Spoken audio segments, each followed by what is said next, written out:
Maşallah. Ayı polvan. Aravandan bulvar aka. Bulvar mı? Bulvardan. Kula деген атменен аю полван. Атыңыз кім aka? Бурқан ака өзінің аты екен, Бурқан ака өзінің атында. Кула деген атын. Аю, улақ қандай болды атқам?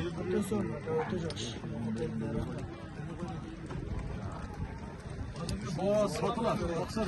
Malumatın içine beri koyalım. Bilmiyorum. Bunu yapar 8 yaş. Yapar. Nereden bile otobüsler dedi. Boyu 1.75.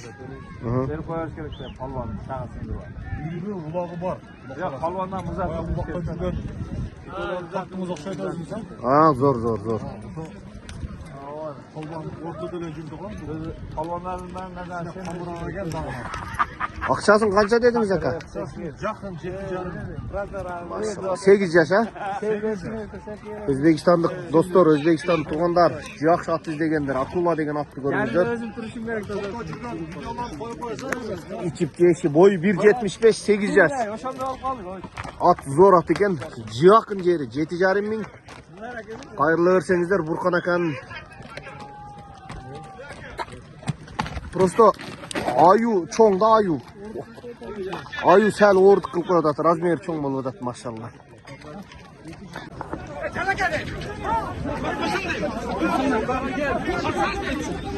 Al ayu'm al! Ayu! Al palvanım al! Engel koşan kişilerini aldı ortanda. Beni çölesene canını var. Ya Allah ayu.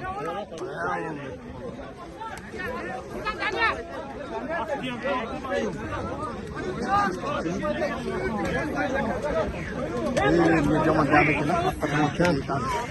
Çayı kırtıydı o da.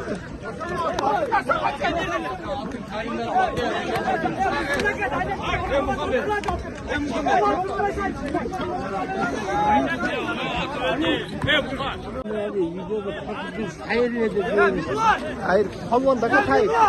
Şumanbek palvan ayda yürü. Şumanbek palvan. Sizler kaçancı tutar hava? 60'a çıksalar 55'lerden bakacağım da. Ne 6 bir şeyler diyor. Aynen. Ay kalkan değildik. Nasıl mı? Ces kolaydı, ces tutturun lan. Ces solda kalsa, ces tutturun lan. Ya tuttur şurada, sabardın lan. Ya selam aleyküm.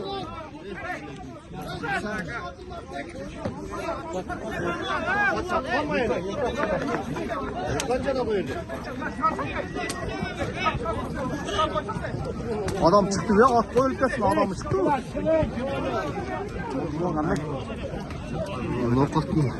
Nokat aldı, kızılkaya bakken mi? Ayak senin. Kızılkaya. Kızılkaya bakken mi? Alday çatan da koyuyor. Ulan palvanda kapışa at koygan ne oldu lan?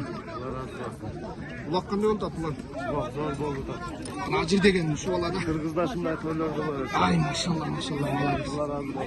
Vallahi hatırlıyorum. Şimdi atıcı kılma aslında. Ay maşallah.